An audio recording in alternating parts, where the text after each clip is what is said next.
దేవునికి కృతజ్ఞత స్తోత్రం. మీ అందరికీ కూడా హృదయపూర్వక వందనములు.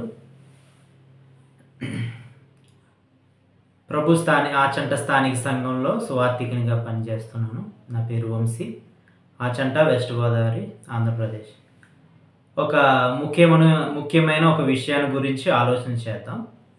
యేసుక్రీస్తు జననం ప్రతి ఒక్కరికి ఇదొక రహస్యంగా ఉంచబడి ఉన్నది గ్రంథంలో. నిజానికి దేవుడు కూడా గ్రంథంలో రాయించేటప్పుడు యేసుక్రీస్తు పుట్టుక గురించి ఆ డే టు టైం అనేది కొంచెం రహస్యంగానే ఉన్నది. ఏంటంటే యేసుక్రీస్తు మరణం గురించి ఆలోచన చేసినట్లయితే ఎప్పుడు రోజు డే టు టైము ఆయన అప్పగింపబడిన అన్నీ కూడా కరెక్ట్గా చాలా పర్ఫెక్ట్గా రాసి ఉంచాడు. కానీ జననం విషయంలో ఎందుకు రహస్యంగా ఉంచాడు అనేది కూడా ఆలోచన చేద్దాం. మనం కొన్ని విషయాలను ఆలోచన చేసినట్లయితే యేసుక్రీస్తు ఈ భూలోకానికి పుట్టకముందే సుమారు కొన్ని వందల సంవత్సరాల ముందే ఆయన ఎక్కడ పుడతాడు, ఎలా పుడతాడు, ఎవరికి పుడతాడు అనే సంపూర్ణ విషయాలను రాయించుంచేశాడు దేవుడు. ఇది ఎంత అద్భుతం నిజంగా. నిజానికి ఒకసారి ఆలోచన చేసినట్లయితే ఒక నెక్స్ట్ మన రాష్ట్రానికి ఆంధ్రప్రదేశ్కి సీఎం ఎవరు 5 సంవత్సరాల తర్వాత అంటే ఎగ్జాక్ట్గా చెప్పలేదు. పోనీ ఒక 10 సంవత్సరాల తర్వాత ఎవరు, లేదా ఒక 100 సంవత్సరాల తర్వాత సీఎం ఎవరు తెలుసా మీకు? మన దేశానికి ప్రధానమంత్రి ఎవరో తెలుసా? మన దేశానికి ప్రథమ పౌరుడైన రాష్ట్రపతి ఎవరో తెలుసా? ఆయన ఎక్కడ పుడతాడు, ఆయన పేరేంటి, ఆయన ఎవరికి జన్మిస్తాడు, ఏ ఊరు అనేది ఏది తెలియదు. కానీ తండ్రి అయిన దేవుడు గ్రంథంలో ముందుగానే సుమారు 600 సంవత్సరాల ముందే, ఒక 800 సంవత్సరాలకు ముందే యేసుక్రీస్తు ఎక్కడ పుడతాడు, ఎవరికి పుడతాడు, ఎలా పుడతాడు అనే విషయాలు, పుట్టినప్పుడు ఏం జరుగుతాయి అనే విషయాలు సంపూర్ణంగా రాయించుంచడం, అలాగే జరగడం చాలా విచిత్రంగాను అద్భుతంగాను మనకు అనిపిస్తూ ఉంటుంది. కాబట్టి ఇది ఎంతో గొప్ప విషయం అన్నమాట, అలా రాయించుంచడం. అందుకనే బైబిల్ దేవుని గ్రంథం ఎలా చెప్పాడో అలాగే ఎగ్జాక్ట్గా జరగడం. కొన్ని వందల సంవత్సరాలు అయిన తర్వాత అయినా అలాగే జరుగుతుంది. దేవుడు చెప్పాడంటే ఆయన భవిష్యత్ జ్ఞానాన్ని ఎరిగినవాడు. సరే, మనం యేసుక్రీస్తు పుట్టుకను గురించి కొన్ని వివరాలను తెలుసుకుందాం. సుమారు యేసుక్రీస్తు జీవితం గురించి, పుట్టుక మరణాలు, ఆయన జీవిత విధానాల గురించి 300 ప్రవచనాల పైనే ఉన్నాయి. ఆయన పుట్టక ముందే ఆయన గురించి చెప్పబడిన విషయాలు. మెస్సీ వస్తాడు, ఆయన ఇలా ఉంటాడు, ఏం చేస్తాడు, ఆయన సంపూర్ణమైన విషయాలు ఉన్నాయి. అయితే మనం ఎన్నో ఆలోచన చేయట్లేదు, కానీ ఒక 5 పాయింట్లు ఆలోచన చేసినట్లయితే యేసుక్రీస్తు పుట్టక ముందు ప్రవచనాలు అనేక మంది ఉన్నాయి. సుమారు ఒక 4000 సంవత్సరాల ముందే యేసుక్రీస్తు ఆయన గురించి ఒక ప్రవచనం, ఆదికాండం 3:15 మరియు నీకును స్త్రీకిని నీ సంతానముకును ఆమె సంతానముకును వైరము కలగజేసేదును, అది నిన్ను తల మీద కొట్టుదును, నీవు దాన్ని మడి మీద కొట్టుదు అనే ఒక చిన్న ఇంట్రడ్యూషన్ ఇచ్చారు యేసుక్రీస్తు గురించి. స్త్రీ సంతానం అని సంబోధించడం జరుగుతుంది ఇక్కడ. ఇంకా యెషయా 7:14 కన్యక గర్భమందు కుమారుడు జన్మిస్తాడు అనే విషయం మనకు కనబడతా ఉంటుంది. సుమారు క్రీస్తు పూర్వం 600 సంవత్సరాల ముందుగానే చెప్పబడింది. అంటే ఒక కన్యక పుట్టబోయేవాడు యేసుక్రీస్తు అని గ్రంథంలో చెప్పబడుతుంది. ఆదికాండం 49:8 చూస్తే ఆయన యోధా గోత్రం నుండి వస్తాడు. ఇశ్రాయేల్ 12 గోత్రాలు ఉంటే ఆ గోత్రంలో యోధా గోత్రాన్ని దేవుడు ఎన్నుకున్నాడు అనే విషయాన్ని ఇక్కడ చదువుతాం. యోధా, నీ సహోదరులు నిన్ను స్తుతించెదరు, నీ చెయ్యి నీ శత్రువుల మీద ఉండును. యోధా కొదమసింహం, నీ తండ్రి కుమారులు నీ ఎదుట సాగిలపడదురు. యోధా కొదమసింహము, నా కుమారులు నీవు పుట్టుదాన్ని తిని చచ్చిన ఒకరి విషయాలు. ఇక్కడ 10 షిలోహు వచ్చే వరకు యోధా యొద్ద నుండి దండము తొలగదు, అతని కాళ్ళ మధ్య నుండి రాజదండము తొలగదు అని యేసుక్రీస్తు గురించి. ఆయన రాజు యోధాల నుండి పుడతాడనేది, అంటే యూదా గోత్రం వారు రాజ్యం ఏలుబడి చేయాలనేది. వారిని యాకోబు 12 గోత్రాలను ఆశీర్వదించినప్పుడు వారిని అలాగా ఆశీర్వదించాడు. ఇది యేసుక్రీస్తు గురించి ప్రవచనం. వాస్తవానికి ప్రకటనల 5:5 కూడా యోధా గోత్ర సింహం అని సంబోధించడం జరుగుతుంది. ఇంకా చూసినట్లయితే ఆయన దావీదు వంశానికి పుడతాడని కూడా కీర్తనలు 89వ అధ్యాయంలో కూడా రాయబడి ఉండడం మనం చదువుతాం. కీర్తనలు 89వ అధ్యాయము 35 నుంచి చదువుకున్నట్లయితే దావీదు చేసిన ప్రమాణం ఇక్కడ కనబడుతూ ఉంటుంది. 34 చదువుతున్నాను. నా నిబంధన నేను రద్దుపరచదును, నా పెదవుల గుండా బయలు వెళ్ళిన మాటలను మార్చను. అతని సంతానము శాశ్వతంగా ఉండుననియు, అతని సింహాసనము సూర్యుడున్నంతకాలము నా సన్నిధిని ఉండుననియు, చంద్రుడున్నంతకాలం అది నిలుచుననియు, మిట్ట నుండి సాక్షి నమ్మకముగా ఉండునట్లు అది స్థిరపరచబడిననియు, నా పరిశుద్ధ తోడని నేను ప్రమాణం చేసి తిని, దావీదుతోనే నేను అబద్ధమాడలేదు అని దావీదు సంతానం నుండి, దావీదు వంశం నుండి రాజు రాబోతున్నాడు, యేసుక్రీస్తు పుట్టబోతున్నాడు. దీనికి కూడా అనేక వచనాలు ఇర్మియా గ్రంథంలో కూడా మనకు కనబడుతూ ఉంటాయి. ఇంకా మేకా గ్రంథం 5వ అధ్యాయము 2వ వచనంలో చదివినట్లయితే ఆయన ఏ ప్రాంతంలో పుడతాడో, ఏ గ్రామంలో పుడతాడో కూడా ఇక్కడ రాయబడి ఉంటుంది. ప్రవచనం అనమాట. బెత్లెహేం ఎఫ్రాతా, యోదావారి కుటుంబంలో నీవు స్వల్ప గ్రామమైన నా కొరకు ఇశ్రాయేలు ఏలబోవాడు నీలో నుండి వచ్చును. పురాతన కాలం మొదలుకొని శాశ్వత కాలం ఆయన ప్రత్యక్షమగుచుండును అంటున్నాడు. బెత్లెహేం, మళ్ళీ బెత్లెహేంలో అక్కడ ఎఫ్రాతా. కాబట్టి ఇలాగూ ఆయన ఎవరికి పుడతాడు, ఎలా పుడతాడు, ఏ గ్రామంలో పుడతాడు అనే విషయాలు సంపూర్తిగా రాయించబడింది. యేసుక్రీస్తు గురించి పుట్టకుండానే అనేకమైన సంపూర్ణమైన వివరాలు గ్రంథంలో రాయబడి ఉంటాయి. ఆయన పుట్టిన తర్వాత ఏం జరుగుతుందో కూడా రాయబడి ఉంటుంది. కాబట్టి ఇంతటితో ఒక విషయాన్ని మనం ఆలోచన చేసాం. మరొక విషయం చూసినట్లయితే యేసుక్రీస్తు పుట్టిన తర్వాత, పుట్టి మరణించిన తర్వాత, మరణించే కాలాన్ని కూడా రాసించాడు. దాని గురించి ఆలోచన చేసి యేసుక్రీస్తు పుట్టిన గురించి ఆలోచన చేద్దాం. క్రీస్తు మరణం,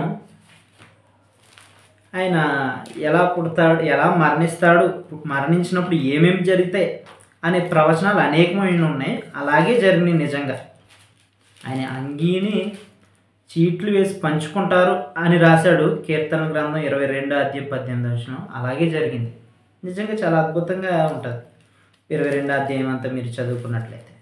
ఇంకా యేసుక్రీస్తు ఎప్పుడు అప్పగింపబడతాడు, అప్పగింపబడినప్పుడు ఆ రోజు ఏంటో కూడా ఇక్కడ మెన్షన్ చేయడం మనం చూస్తాం. లూకాసు వార్త 22వ అధ్యాయము 14వ వచనంలో ఒకసారి చదివినట్లయితే, లూకాసు వార్త 22:14, ఆ గడియ వచ్చినప్పుడు ఆయనతో కూడా అపోస్తులను పత్తిని కూర్చుండిరి అన్నారు. అంటే యేసుక్రీస్తు అప్పగింపబడే గడియ. అప్పుడు ఆయన, నేను శ్రమపడ మునుపు మీతో కూడా ఈ పస్కాను భుజింపవలనని మిక్కిలి ఆశపడుతున్నాయి.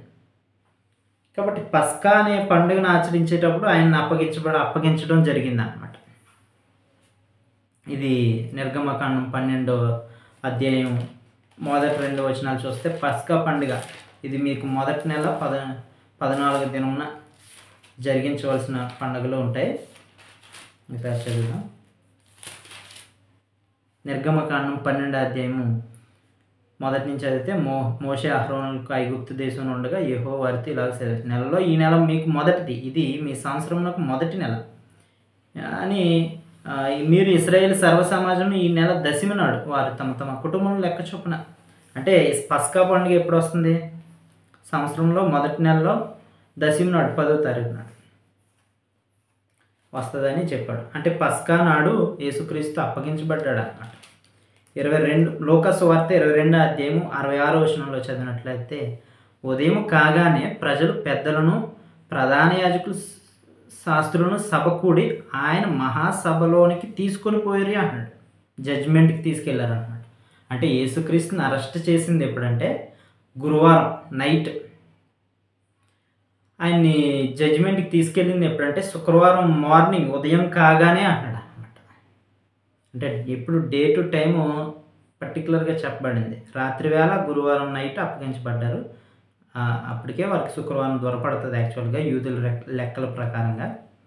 సరే, ఈ విషయం మనం చూసినట్లయితే ఇంకా ఆయన మత్తయి సువార్త 27వ అధ్యాయం మొదటి వచనంలో కూడా చదివినట్లయితే, ఆయన మత్తయి సువార్త 27వ అధ్యాయము మొదటి నుంచి. ఉదయం అయినప్పుడు ప్రధాన యాజకులు ప్రజలను పెద్దలందరూ యేసును చంపవలనని ఆయన విరోధముగా ఆలోచన చేసిరి. సుమారు 6 గంటలకు ఉదయం. ఇంకా మార్కు సువార్త 15వ అధ్యాయము 1వ వచనంలో కూడా చదివినట్లయితే ఏ విషయాలు రాయబడి ఉంటాయి.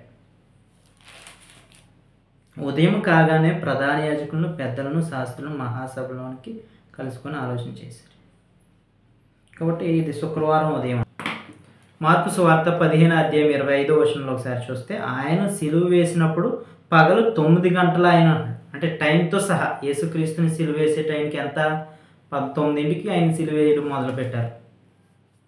ఇంకా మార్కు సువార్త 15వ అధ్యాయం 33వ వచనం ఒకసారి చదివినట్లే మధ్యాహ్నం మొదలుకొని 3 గంటల వరకు ఆయన దేశమంతటా చీకటి కమ్మెను. 3 గంటలకు యేసు ఎలోయి ఎలోయి లామా సబక్తాని అని బిగ్గరగా కేక వేసి ఆ మాటకు దేవదేవ నన్ను ఎందుకు చేయబెడుతని అర్థం. అప్పుడు ప్రాణం విడిచడం జరుగుతుంది. అంతటా యేసు గొప్ప కేక వేసి ప్రాణం విడిచాడు అనమాట. కాబట్టి ఇప్పుడు చూడండి, యేసుక్రీస్తు మరణం గురించి ఎంత స్పష్టంగా చెప్పాడు. యేసుక్రీస్తు మరణం మన లెక్కల ప్రకారం గురువారం నైట్ అప్పగించబడ్డాడు. శుక్రవారం ఎర్లీ మార్నింగ్ ఆయన తీర్పు జరగడం మొదలుపెట్టాడు 6ంటికి.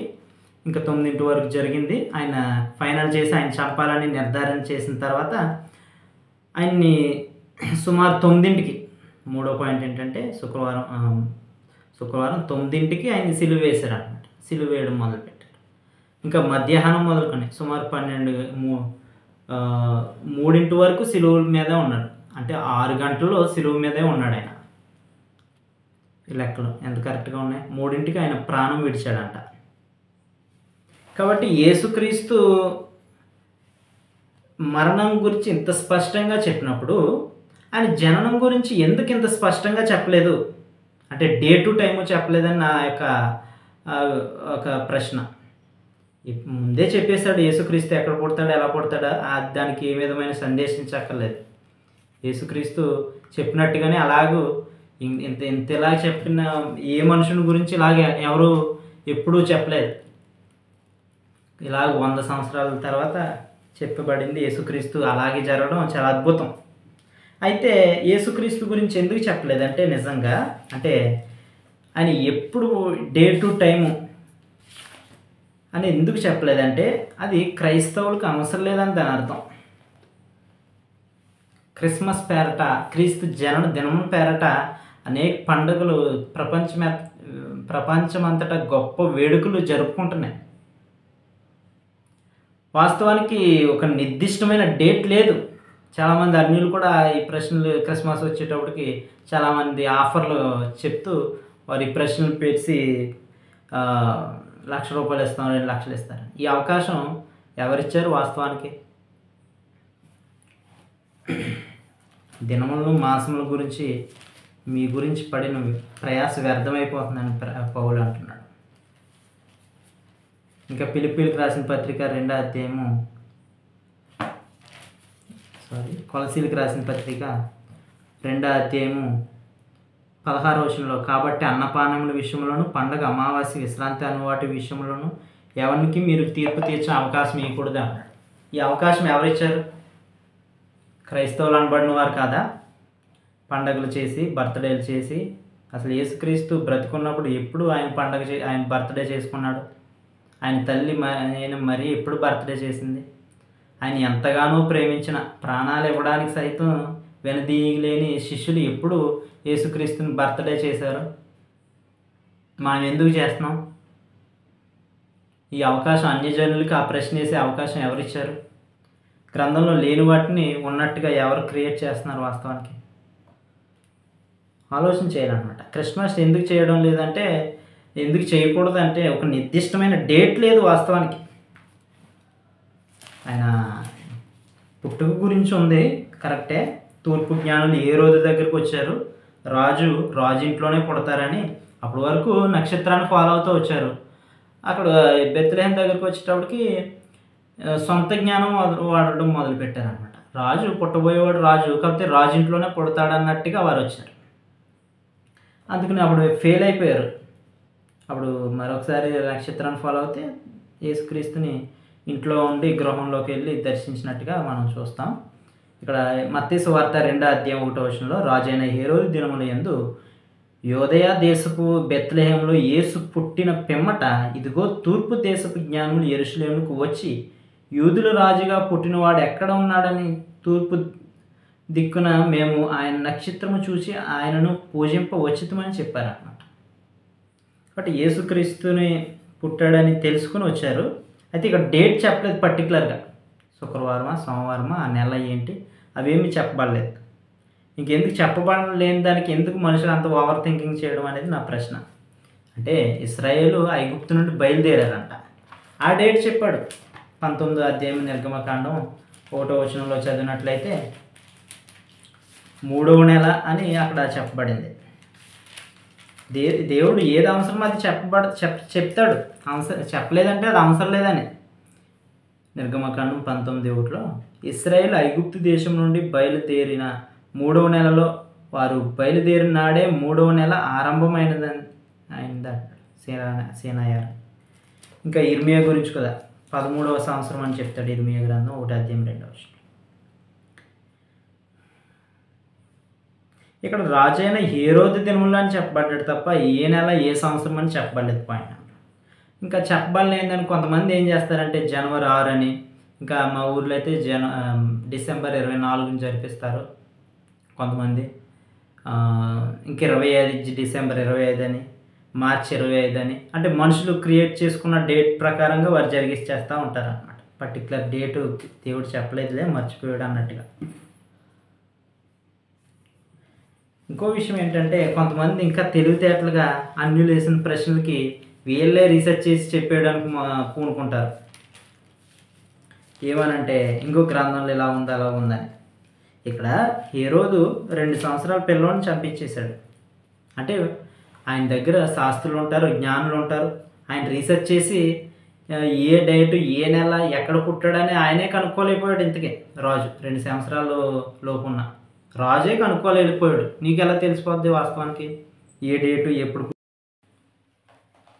కాబట్టి ఒకసారి హేరోదు వ్యవహరించిన వ్యవహారం చూసినట్లయితే మత్తయి సువార్త 2వ అధ్యాయము ఇక్కడ 2వ వచనం నుండి తూర్పు దేశపు జ్ఞానులు వచ్చి రాజు ఎక్కడ పుట్టాడనేది వారు నక్షత్రాన్ని ఫాలో అవుతూ వచ్చారు.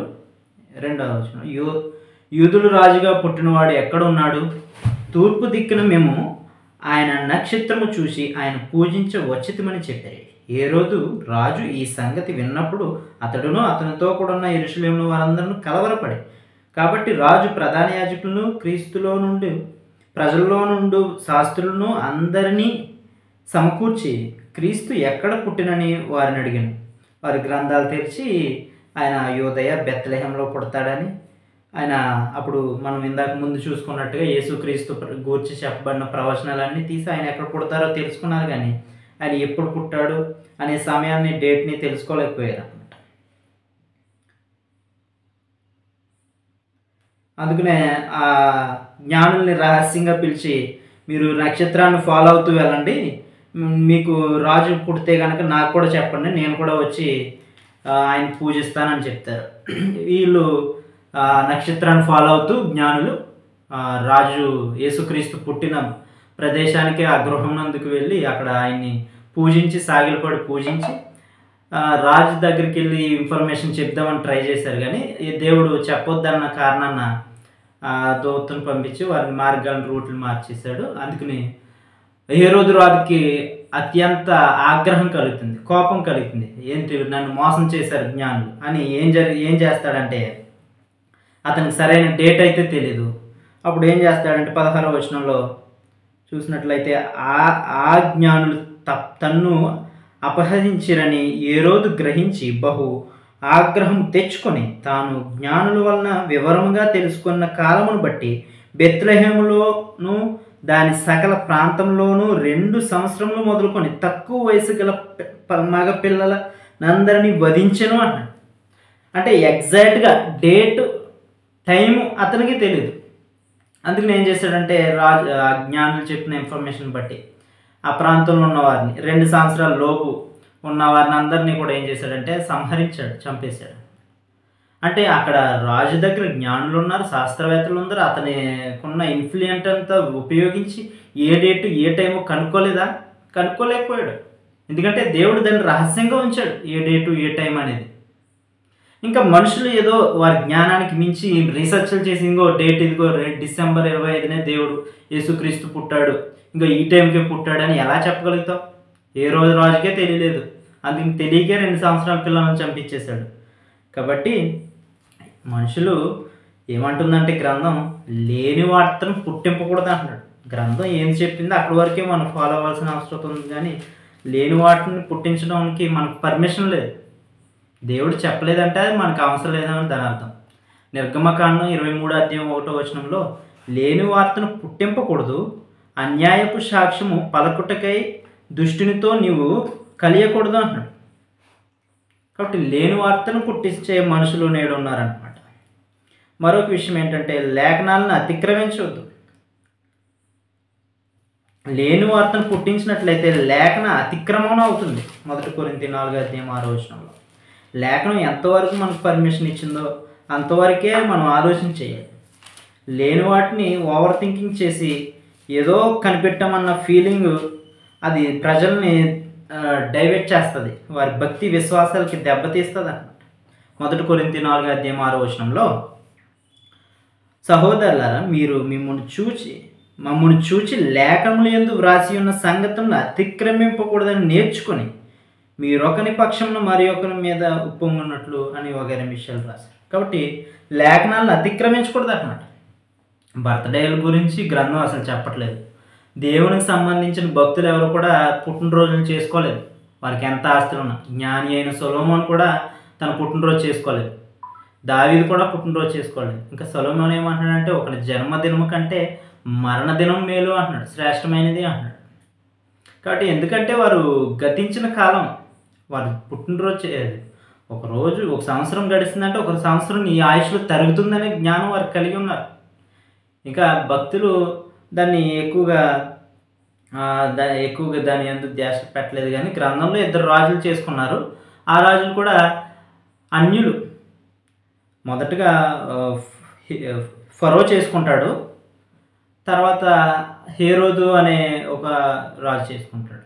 అయితే ఇద్దరు యొక్క బర్త్డేలకి అక్కడ ఒక మర్డర్ జరుగుతూ ఉంటుంది.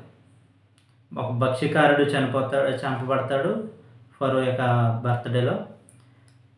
హేరోదు యొక్క బర్త్డేలో కూడా బాప్తిస్ము ఇచ్చి యోహాను యొక్క తల నరకబడుతుంది. ఇది అన్య రాజులు జరిగించిన కార్యక్రమం. కాబట్టి దేవుడు దీన్ని యాక్సెప్ట్ చేయడు. వాస్తవానికి లేఖనం ఎక్కడా చెప్పలేదు పుట్టినరోజుల గురించి. అందుకని యేసుక్రీస్తు యొక్క జన్మదినాన్ని రహస్యంగా ఉంచాడు అన్నమాట. మనుషులు జ్ఞాపకం చేసుకోవాల్సింది జన్మదినాన్ని కాదు, కానీ యేసుక్రీస్తు జ్ఞాపకం చేసుకోవాల్సిన వారు ఆయన సంవత్సరానికి ఒకసారి పండగ భక్తుల వలె ఎప్పుడు కనిపించిన భక్తులందరూ ఆ క్రిస్మస్కే కనబడుతూ ఉంటారు. మా పండగ అన్న ఫీలింగ్ అన్నమాట. పైన స్టార్ ఉంటుంది, వారు ఎంత ఫీల్ అవుతారంటే పైన స్టార్ కడతారు, కింద బార్ ఓపెన్ చేస్తారు, తర్వాత వారు మొదలవుతుంది. కాబట్టి తినడం త్రాగడం పండగ అంటే వారి ఉద్దేశంలో.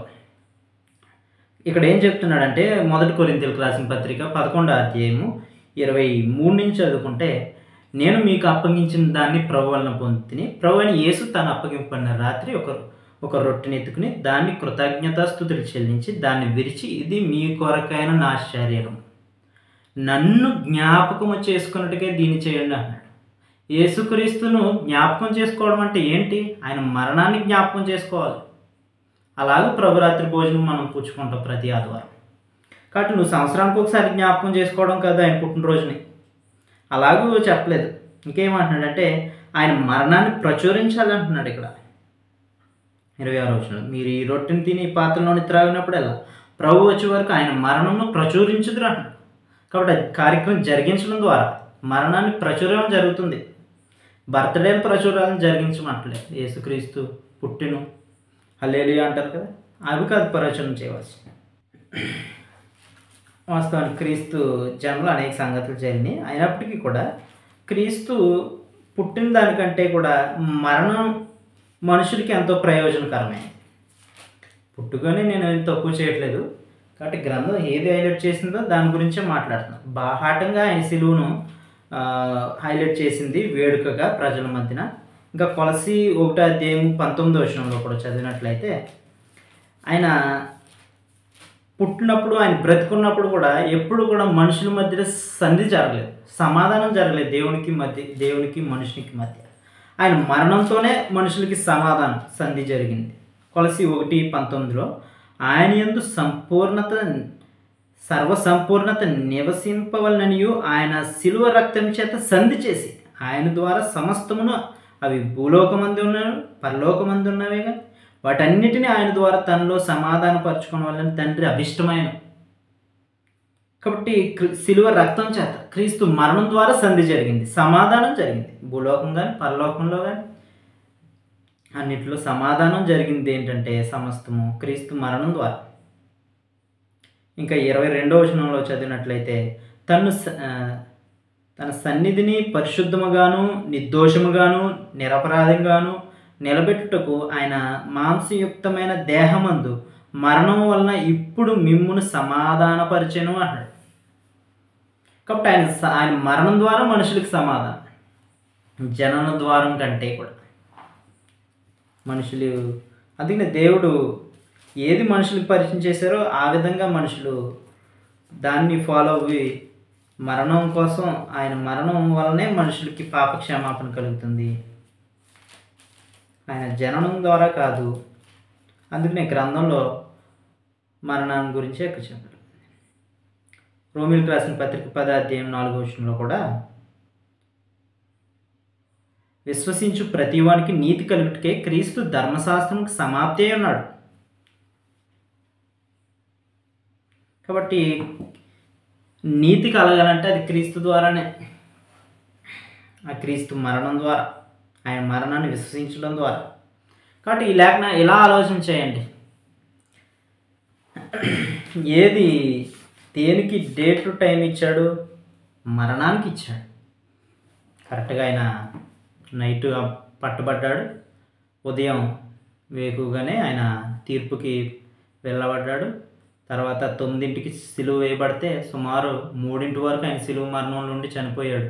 కాబట్టి టైం కూడా ఎంత పర్ఫెక్ట్గా చెప్పాడో చూడండి, శుక్రవారం టైం. కానీ పుట్టుక దినానికి ఎందుకు అంత అలాగే చెప్పలేదు? మనకు అవసరం లేదు. అది కొన్ని రహస్యంగా ఉంచాడు దేవుడు. మనుషుల యొక్క భక్తి విశ్వాసాన్ని, మనుషుల భవిష్యత్ జ్ఞానాన్ని ఎరిగిన దేవుడు ఏది మనుషులకు అవసరమో, ఏది నిత్యత్వానికి సంబంధించిందో అది నీకు సంపూర్తిగా బయలుపరిచాడు. కాబట్టి ఒక నిర్దిష్టమైన టైము చెప్పలేదు పుట్టుక గురించి, కానీ అది మనకు అనవసరమైన విషయాలు వాస్తవానికి మనుషులకి. కాబట్టి దాన్నే ఎక్కువ హైలైట్ చేస్తున్నారు దేవుడు, ఇంకా రహస్యంగా ఉంచినప్పటికీ కూడా. ఒకవేళ చెప్పుంటే ఇంకెంతలా చేసేవారో. కాబట్టి ఇంకా చాలా కొన్ని గ్రంథంలో మోషే యొక్క సమాధి ఎక్కడుందో కూడా అది కూడా రహస్యంగా ఉంచాడు. మనం ద్వితీయోపదేశకాండం లాస్ట్లో చదువుకుంటే అది కూడా చెప్పలేదు. అప్పుడు ఎక్కువ మోషే ఫాలోవర్స్ ఎక్కువ ఉన్నారు, ఆ సమాధినే పూజించేవారేమో. అందుకే దేవుడు రహస్యంగా ఉంచాడు, ఎప్పటికీ అది ఎవరికి తెలియకుండా వెళ్ళిపోయింది. నేటి వరకు రహస్యంగానే ఉందంట. కాబట్టి క్రీస్తు యొక్క జనన విధానం గురించి ఒక ఫుల్ డీటెయిల్స్ మీకు ఇవ్వాలనే ఉద్దేశం. ఏమైనా ప్రశ్నలు ఉంటే మీరు కామెంట్లో చెప్పండి. ఈ యొక్క ఛానల్ ద్వారా అనేక విషయాలను తెలియజేయాలనుకుంటున్నాము. ఈ ఛానల్ని కూడా సబ్స్క్రైబ్ చేయండి. కాబట్టి మీరు ఆలోచన చేయండి, సత్యాన్ని అన్వేషించండి. అందరితో పాటు అబద్ధాలతో నిండిపోయింది ఈ ప్రపంచం, అబద్ధ బోధలతో నిండిపోయింది. గ్రంథాన్ని ఒకసారి తెరిచి ఏది సత్యమో ఆలోచన చేయండి. దేవుడు ఏది కోరుకుంటున్నాడో ఒకసారి ఆలోచన చేయండి.